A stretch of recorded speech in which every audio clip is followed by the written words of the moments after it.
Assalamualaikum warahmatullahi wabarakatuh. Perkenalkan, saya Retno Ningrum, NIM 210411100053. Di sini saya akan menjelaskan tentang apa itu growth hacking. Growth hacking merupakan suatu teknik marketing yang digunakan oleh perusahaan startup dalam bidang teknologi yang berbasis kemampuan berpikir analitis, berbasis kreativitas, dan metrik sosial. Istilah growth hacking sendiri diambil dari campuran berbagai teknik data, engineering, analisis, dan marketing.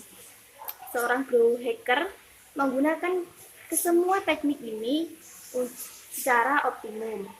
Dengan begitu, mereka bisa menemukan cara yang terinovatif, terkreatif, tercepat, dan untuk mencapai suatu kesuksesan startup. Sebenarnya untuk apa sih growth hacking itu?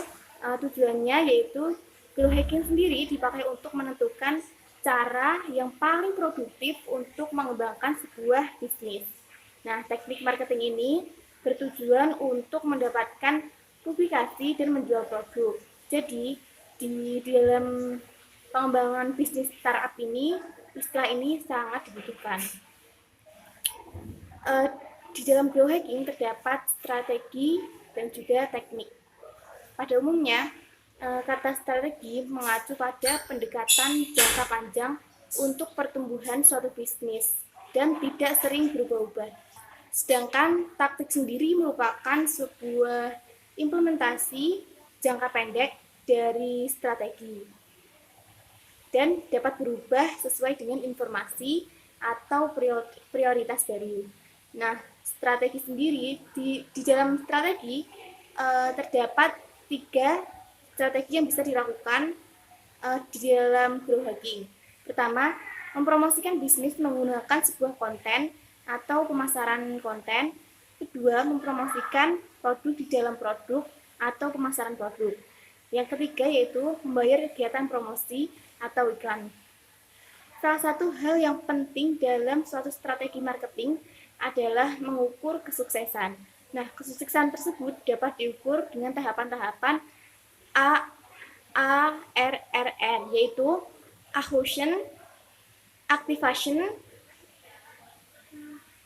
retention, referral, dan juga review. Yang pertama yaitu acquisition.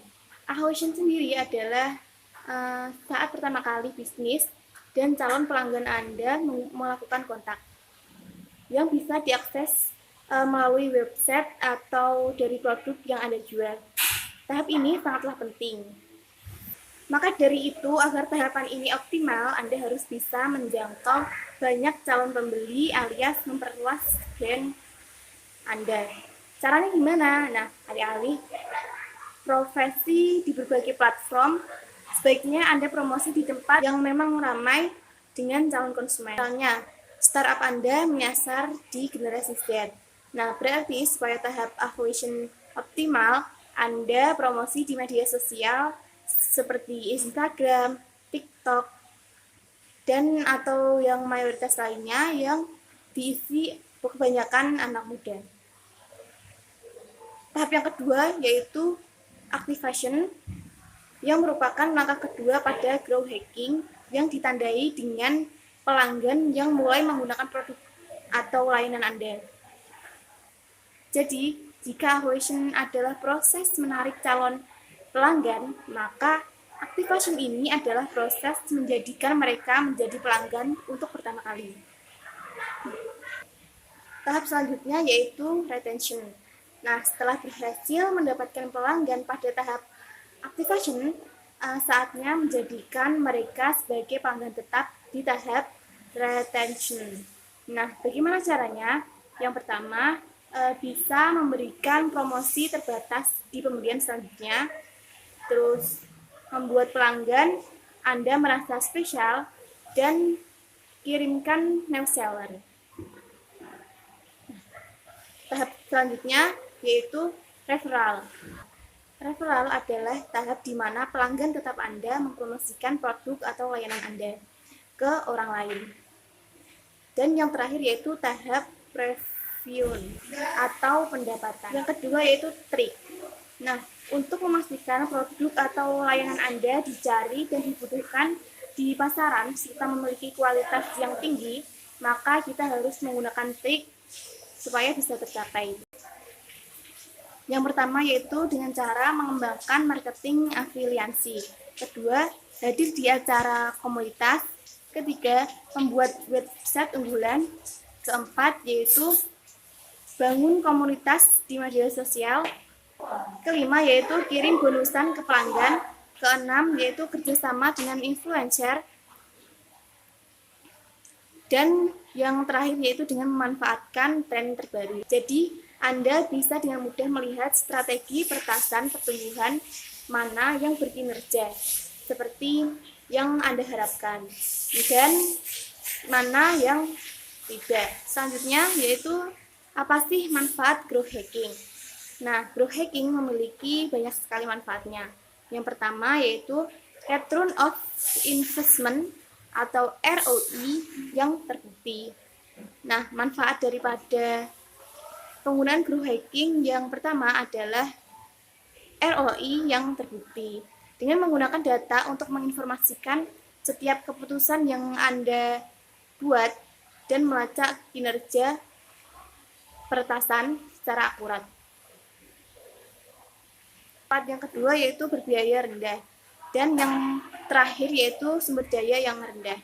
Jadi growth hacking itu sering dikembangkan dan diimplementasikan oleh seseorang atau satu orang di tim produk atau teknik, dan tidak memerlukan seluruh tim pemasaran untuk mengeksekusi.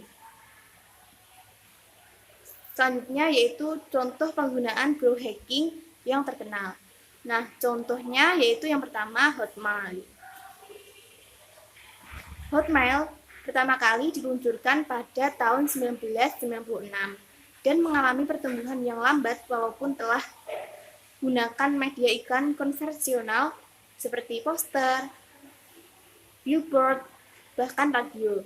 Mereka menentukan data bahwa sejak 80%, mereka menemukan data bahwa sebanyak 80% penggunanya berasal dari rekomendasi pengguna yang menginspirasi tim developer untuk menaruh kalimat PS I love you, get your free email to Hotmail. Nah, pada awalnya ide tersebut tidak diterima karena faktor etika. Namun, akhirnya ide tersebut diimplementasikan dengan menggunakan kata PS I love you. Dan hasilnya terjadi pertumbuhan eksponensial hingga ada 3.000 pengguna baru di setiap hari. Yang kedua yaitu Airbnb. Airbnb menggunakan cara growth hacking yang tidak sembarangan marketer atau non-programmer dapat melakukannya. Jadi di awal pembentukan Airbnb, para founder menyadari bahwa banyak sekali orang yang mencari penginapan melalui situs jual beli Craigslist.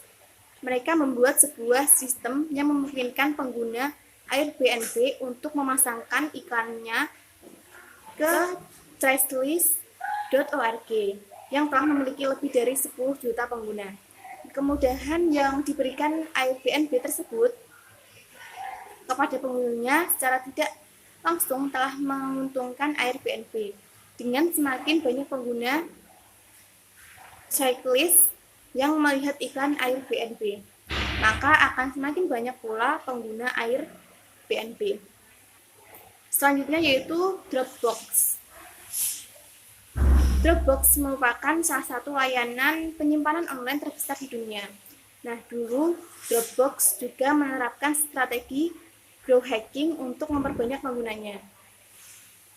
Dropbox menawarkan tambahan penyimpanan gratis bagi penggunanya yang memasukkan akun Twitter atau Facebook, lalu membuat postingan terkait Dropbox.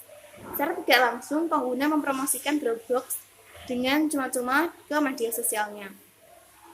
Selanjutnya yaitu Gmail. Nah, Anda pasti menggunakan Gmail kan? Nah, sebelum menjadi seperti sekarang, Gmail menggunakan strategi growth hacking yang bernama FOMO. Jadi dulu Gmail itu menggunakan sistem undangan agar bisa menggunakannya. Tanpa undangan dari orang lain, Anda tidak akan bisa menggunakan Gmail. Alhasil, orang-orang menjadi penasaran dan berbondong-bondong mencari cara untuk mendapatkan undangan tersebut.